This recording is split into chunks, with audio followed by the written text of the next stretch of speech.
হ্যাঁ দর্শক, আপনারা জানেন যে গতকালকে এই দুদকে হাজির হওয়ার কথা ছিল বেনজিরের। তিনি না আসায় বেনজিরের যে বিরুদ্ধে আইনানুগ ব্যবস্থা নেওয়ার কথা জানিয়েছে দুদকের পক্ষ থেকে।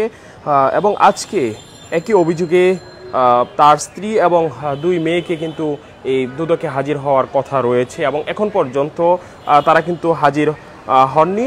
এবং আপনারা জানেন যে এই মুহূর্তে কিন্তু প্রায় 1টা বেজে যাচ্ছে, এখনও তারা হাজির হননি। 11টায় হাজির হওয়ার কথা ছিল। তবে দুদক থেকে গতকালকে যেমনটা জানিয়েছে যে গতকাল যেহেতু বেনজির আহমেদ তিনি উপস্থিত হননি, আজকে যদি তার স্ত্রী এবং কন্যা সন্তান এই দুদকে হাজির না হন তাহলে তাদের বিরুদ্ধে বিষয়ে অনুসন্ধান টিম আইন অনুযায়ী ব্যবস্থা গ্রহণ করবেন, এমনটাই কিন্তু জানানো হয়েছে। দর্শক, একটা বিষয় জানিয়ে রাখি যে দ্বিতীয় দফাতেও দুর্নীতি দমন কমিশন তলবে হাজির হননি পুলিশের সাবেক প্রধান বেনজির আহমেদ। তবে দুদিন আগে তার ও পরিবারের সদস্যদের বিরুদ্ধে অবৈধ সম্পদ অর্জনের অভিযোগের বিষয়ে তিনি লিখিত একটি ব্যাখ্যা দুদকে তিনি পাঠিয়েছেন।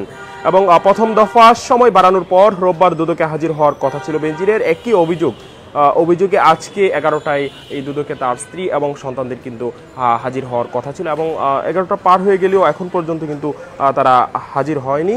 এবং বেনজিরের না আসার বিষয়ে আইন ও বিধি অনুযায়ী পরবর্তী ব্যবস্থা নেওয়ার কথাও বলেছেন সংস্থাটির সচিব খোরশেদা ইয়াসমিন। তিনি কিন্তু গতকালকে জানিয়েছিলেন যে যেহেতু বেনজির আহমেদ তিনি দুদকে উপস্থিত হননি, তার বিরুদ্ধে যে ব্যবস্থা সেই ব্যবস্থা নেওয়া হবে, পরবর্তী ব্যবস্থা নেওয়া হবে। আরেকটি বিষয় জানিয়ে রাখি, সশরীরে হাজির না হলেও শুক্রবার আইনজীবীদের মাধ্যমে পুলিশের সাবেক এই মহাপরিদর্শক বেনজির আহমেদ তার বক্তব্য পাঠিয়েছেন দুদকে হাজির হওয়ার সঙ্গে সেই বক্তব্যের প্রাসঙ্গিকতা নেই বলেও জানিয়েছেন দুদকের পক্ষ থেকে। অবৈধ সম্পদ অর্জনের অভিযোগে সাবেক পুলিশ প্রধান বেনজিরের জিজ্ঞাসাবাদের জন্য প্রথমে গত 6 জুন দুদকে হাজির হতে বলা হয়েছিল। ওই সময় তার বিদেশ চলে যাওয়ায় গুঞ্জনের মধ্যে 5 জুন তার পক্ষে সময় চেয়ে আবেদন হয়। এরপর সময় বাড়িয়ে 23 জুন তাকে হাজির হতে বলে দুদক। একইভাবে বেনজিরের স্ত্রী জিসান মির্জা এবং দুই কন্যা ফারহিন রিস্তা ও বিনতে বেনজির ও তাহসিন রাইসা বিনতে বেনজিরকে গত 9 জুন দুদকে হাজির হতে বলা হয়েছিল। পরে তারাও সময় চেয়ে আবেদন করেছিলেন। বেনজিরের হাজির হওয়ার তারিখের পরদিন অর্থাৎ 24 জুন স্ত্রী সন্তানদের জন্য তারিখ রাখে দুদক।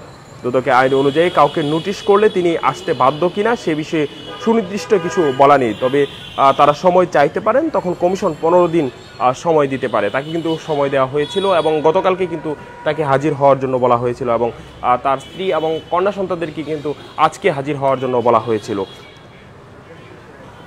দুদক কমিশনার মোহাম্মদ জরুল হক গত 5 জুন বেনজিরের সময় আবেদন পাওয়ার পর বলেছিলেন, সময় দেওয়ার পরও যদি তিনি দুদকে না আসেন তাহলে ধরে নিতে হবে তার কোনো বক্তব্য নেই। তখন নথিপত্র দেখে যদি অভিযোগ প্রমাণিত হবে, না হলে নয়, এমনটি এই বিষয়টি কিন্তু জানানো হয়েছিল। বেনজির ও তার স্ত্রী কন্যাদের দেশের বাইরে যাওয়ার বিষয়ে সরকারের পক্ষ থেকে কিছু বলা হয়নি। তবে বুট ক্লাবের সভাপতি পদ থেকে পদত্যাগের জন্য দেওয়া চিঠিতে তিনি পরিবারের সদস্যদের নিয়ে বিদেশে থাকার কথা তিনি জানিয়েছেন।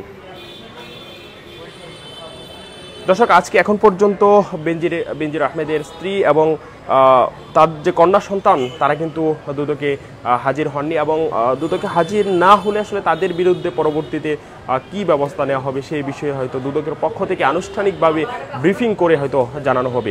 আমরা আবারও আপনাদের সাথে যুক্ত হব, সেই পর্যন্ত কালবেলার সাথেই থাকুন।